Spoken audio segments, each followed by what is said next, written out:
il y a plus de 7 morts au Togo, le Parlement de la CEDEAO est silencieux. Est-ce que la vie d'un député de la CEDEAO vaut plus que celle de plus de 7 Togolais? Si le Parlement de la CEDEAO, je sais, contraint, et après près d'une semaine, a été obligé, n'ayant pas le choix, de faire un communiqué pour regretter ce qui m'est arrivé, mais comment il peut y avoir au moins 7 morts au Togo et le Parlement de la CEDEAO se tait? Comment il peut y avoir plus de 7 morts au Togo et la commission de la CEDEAO ne dénonce pas, ne critique pas, n'exige pas? Voilà ce qu'on appelle la CEDEAO des chefs d'État. Voilà ce qu'on appelle la CEDEAO des présidents. Parce que ce communiqué de la commission de la CEDEAO, ce n'est pas la CEDEAO des peuples. C'est une CEDEAO qui est complice d'un dictateur qui s'appelle Faure Gnassingbé. C'est une CEDEAO qui est complice du fait que chaque jour, on ramasse des corps dans la lagune au Togo, à Lomé. C'est tout simplement inacceptable. C'est tout simplement scandaleux. Oui, je dénonce bien entendu, après avoir dénoncé mon Parlement, le Parlement de la CEDEAO, je dénonce la commission de la CEDEAO. Je dénonce la conférence des chefs d'État de la CEDEAO, qui se tait. Quand il y a des coups d'État militaires, ils sont pressés de sortir des communiqués. Mais quand il y a des coups d'État institutionnels, des coups d'État constitutionnels, ils se taisent comme des eunuques. Ils se taisent. Ils sont dans le mutisme. On assassine des citoyens.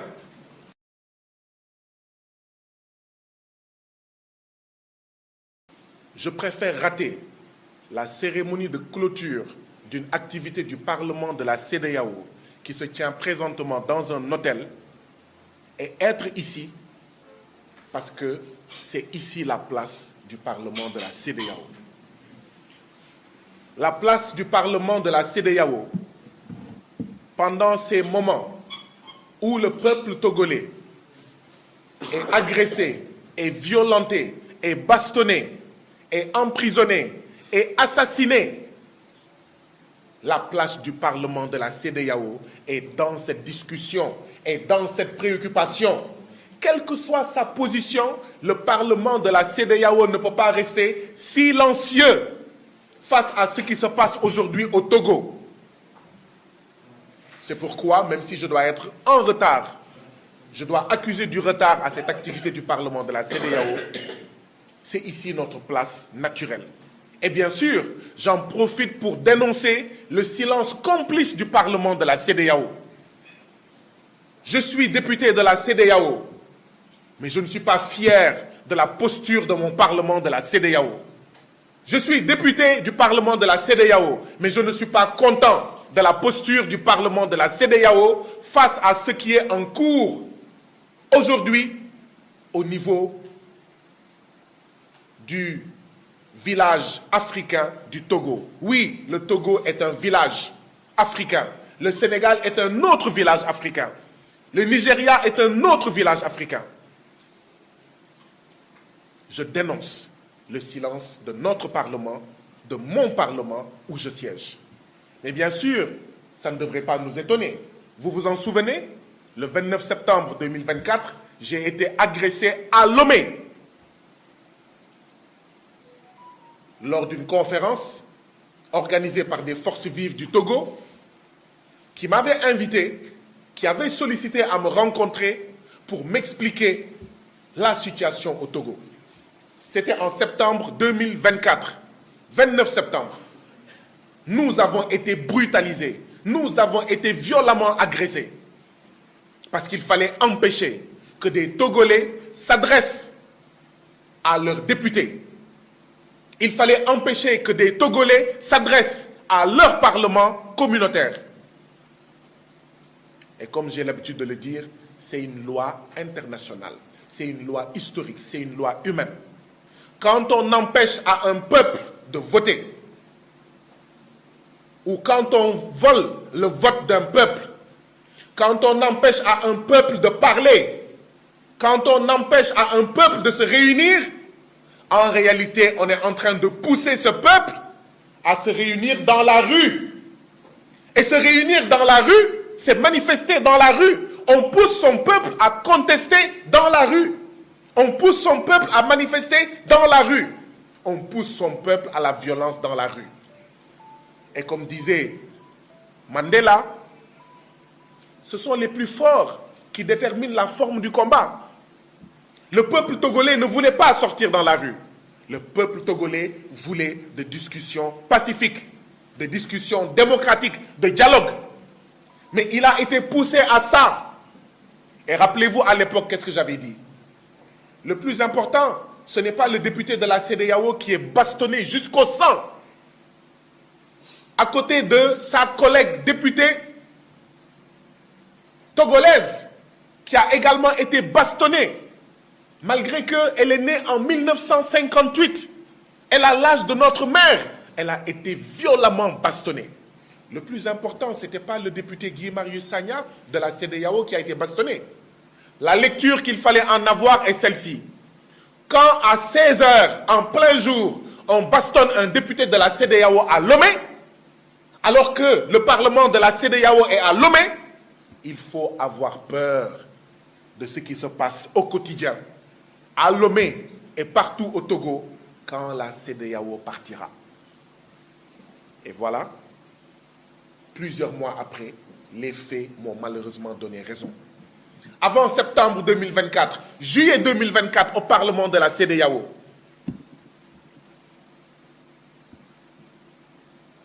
j'ai critiqué la situation au Togo. Vous vous rappelez des vidéos? J'ai été apostrophé par un député togolais. J'ai été apostrophé par mes collègues. Savez-vous que depuis juillet 2024, le bureau du Parlement de la CEDEAO a suspendu la retransmission en direct des sessions du Parlement de la CEDEAO, tout simplement pour ne pas montrer ce que je dis. Et, comme je dis, c'est une loi humaine, c'est une loi historique. Quand on empêche au peuple de parler dans le Parlement de la CEDEAO, ces peuples vont parler dans la rue. Quand on vole le vote d'un peuple, ce peuple va voter dans la rue. Et quand un peuple vote dans la rue, ça veut dire qu'il va voter avec des cailloux. Donc moi, je ne dénonce pas les Togolais qui sont sortis dans la rue. Je dénonce ceux qui, par leur politique dictatoriale, par leur politique néocoloniale, par leur politique antidémocratique, ne donnent d'autre choix au peuple togolais que de sortir dans la rue pour exprimer leur désaccord face à ce que moi j'appelle, sans embâche, un coup d'État constitutionnel, un coup d'État institutionnel pour se pérenniser au pouvoir. Ce que font les Togolais aujourd'hui au Togo, c'est ce que le doyen Alioune Tine et moi-même faisions du temps du M23 au Sénégal. Il y reviendra. Dire non à un processus de monarchisation du Sénégal à l'époque. Dire non à un troisième mandat illégal et illégitime. Mais aujourd'hui, ce qui se passe, c'est que Faure Gnassingbé peut être président jusqu'à ce que la mort le sépare du pouvoir. Et moi, Sénégalais, je ne peux pas me taire parce qu'il y a guère longtemps, on s'est battu à coups de dizaines de morts, de plusieurs dizaines de morts pour empêcher cela ici. Oui, c'est pourquoi nous ne pouvons pas ne pas dire que nous sommes tous Togolais. Nous sommes tous Togolais. Et quand le camarade parlait tout à l'heure, il me souvenait la citation de l'autre qui disait « Je suis de la couleur de ceux qu'on persécute. Je suis de la couleur de ceux qu'on persécute. Sans aimer, sans haïr les drapeaux différents. Partout où l'homme souffre, il me voit dans ses rangs. Partout où l'homme souffre, il me voit dans ses rangs. Plus une race humaine est vaincue et flétrie, plus elle m'est sacrée et devient ma patrie. Plus une race humaine est vaincue et flétrie, plus elle m'est sacrée et devient ma patrie. Notre patrie aujourd'hui, c'est le Togo. Parce que le Togo est flétri, parce que le Togo est écrasé, parce que le Togo est agressé, parce que le Togo est violenté, parce que le Togo est opprimé, parce que le Togo est bâillonné. Et ce sont nos frères, ce sont nos sœurs, ce sont nos voisins. Nous avons vu il y a quelques heures le communiqué de la commission de la CEDEAO. J'ai l'impression qu'au niveau de la commission de la CEDEAO, c'est le même communiqué. On ne fait que changer les dates et le nom du pays. Rien ne change. Quel que soit ce qui arrive dans le pays, c'est le même communiqué. On change la date et on change le nom. Quand j'ai été agressé, le Parlement de la CEDEAO, à travers son bureau, a fait un communiqué. Il y a plus de 7 morts au Togo. Le Parlement de la CEDEAO est silencieux. Est-ce que la vie d'un député de la CEDEAO vaut plus que celle de plus de 7 Togolais? Si le Parlement de la CEDEAO, je sais, contraint, et après près d'une semaine, a été obligé, n'ayant pas le choix, de faire un communiqué pour regretter ce qui m'est arrivé, mais comment il peut y avoir au moins 7 morts au Togo et le Parlement de la CEDEAO se tait? Comment il peut y avoir plus de 7 morts au Togo et la commission de la CEDEAO ne dénonce pas, ne critique pas, n'exige pas? Voilà ce qu'on appelle la CEDEAO des chefs d'État. Voilà ce qu'on appelle la CEDEAO des présidents. Voilà pourquoi nous nous battons. Certains, comme le doyen Aluntine, depuis plus longtemps que nous autres, pour la CEDEAO des peuples. Parce que ce communiqué de la commission de la CEDEAO, ce n'est pas la CEDEAO des peuples. C'est une CEDEAO qui est complice d'un dictateur qui s'appelle Faure Gnassingbé. C'est une CEDEAO qui est complice du fait que chaque jour, on ramasse des corps dans la lagune au Togo, à Lomé. C'est tout simplement inacceptable. C'est tout simplement scandaleux.